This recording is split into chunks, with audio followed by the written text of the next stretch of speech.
textiles was the mainstay of the economy.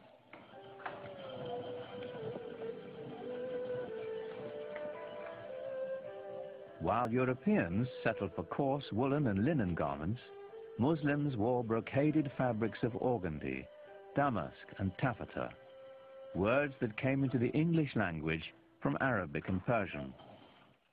The fabrics that were produced in the Islamic world were among the finest ever produced. And they were made of not only plain linen or cotton, but also very, very fancy silks, cloth of gold where silk thread is wrapped with gold, and with very, very complicated patterns.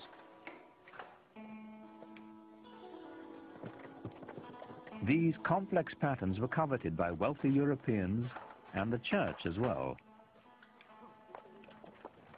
When the Christians needed a cloth worthy of wrapping the bones of their saints, the choice was obvious.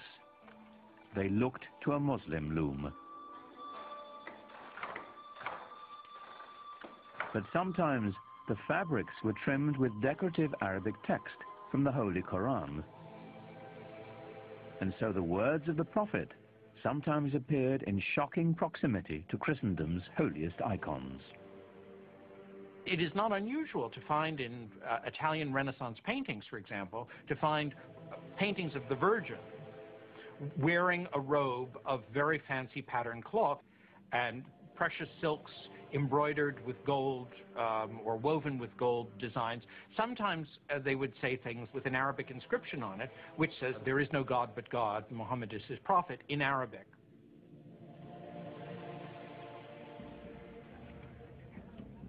After almost 100 years of broken treaties and sporadic fighting, the Muslims reached a turning point in their struggles against the Crusaders.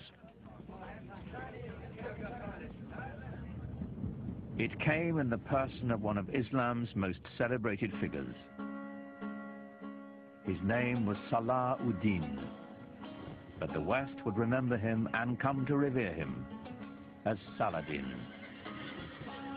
There is certainly one thing that we must recognize about Saladin, and that is that he was successful where many others of his faith and of his part of the world had not been. That he possessed one unusual feature, in addition to his intelligence and his robust physical strength. He certainly seems to have been a great inspirer of his military followers.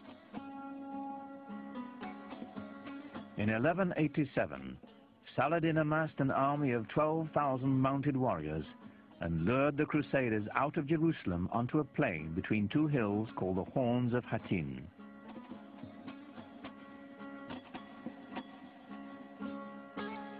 On the evening of July 3rd, after a long march, the Crusaders camped on a barren hillside.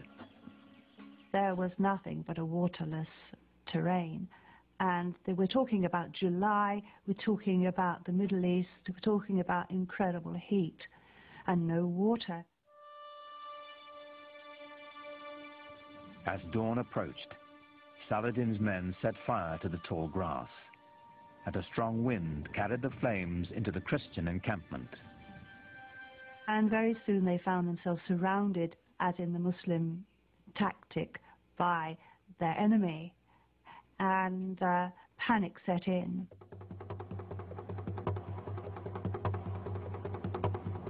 The flames bore down on them, and the heat became intense, Saladin's secretary wrote. The people of the Trinity were consumed by the fire of flames, the fire of thirst, and the fire of arrows. The army of the Crusaders was totally decimated. The victory at Hattin was a real turning point for Saladin. It meant that he could then proceed to take Jerusalem later on that year.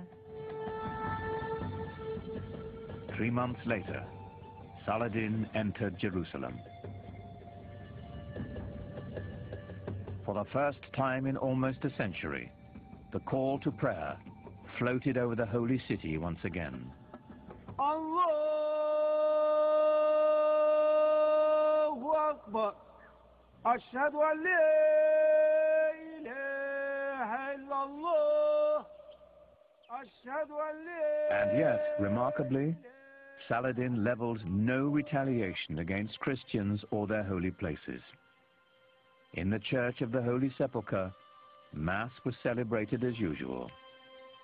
Saladin also decreed that Christians who wished to could leave the city with their property. Those who chose to stay would be allowed to worship freely. When his reputation reached Western Europe of the way he had behaved in Jerusalem over the conquest, he gradually became the most famous Muslim of all time. Saladin's victory did not put an end to Western aspirations in the Near East. Other crusades would follow, though, as with the first, they would hardly have an impact on the larger Islamic culture. The Crusaders would eventually be driven from their citadels along the coast and return to Europe. Their only lasting legacy, a few abandoned castles. But the returning Crusaders found themselves changed by their contact with Islamic culture. The long-term impact on European life would be profound. They were just amazed by the material culture that they found there. I mean, the quality of the merchandise, the quality of the goods was far better than anything they could find at home, and they brought it home with them. They came back, for example, with a taste for highly spiced food. They imported pepper and cinnamon and other Oriental spices because their taste buds had been whetted by a different cuisine. We know that they found out the delights of using soap when they were in the Middle East, and it would appear that that caught on back in Europe. After the Crusades, many Europeans were far more open to the ideas of what was going on to the east, what was happening in other parts of the world. They simply couldn't be as insular as before. Lots of people were open to, well, what's out there? Let's explore this. Let's see this. New intellectual thoughts. Let's see what these people are writing. Let's learn languages. This is when people start to learn Arabic slowly in the West.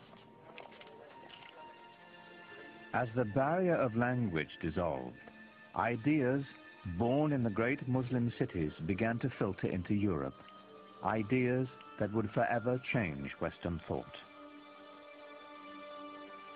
The great Italian theologian Thomas Aquinas used the writings of the Muslim philosopher Averroes to justify the clear separation of faith and reason, a Muslim ideal that formed the basis of all scientific inquiry and led to the European Renaissance.